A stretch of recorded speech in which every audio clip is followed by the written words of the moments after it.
Hey guys, welcome back to Japanese classes. Her sensei this side. So today I am going to teach you about how to speak and write katakana ha, he, fu, he and ho. So let's get started with the video. So our first alphabet today will be Ha. For Ha, you just need to draw two lines like this. This becomes Ha.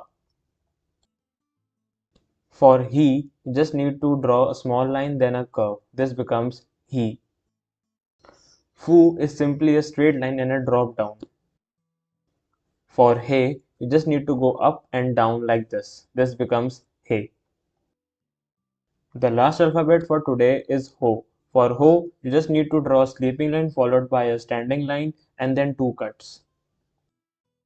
So that is it for today guys. I hope you guys have understood what I have taught you today and you guys would practice and whatever you want to download, and all the download links will be down in the description box, and you can check me out on Instagram and Twitter, and also check out my website and the application. All of those links will be down in the description box.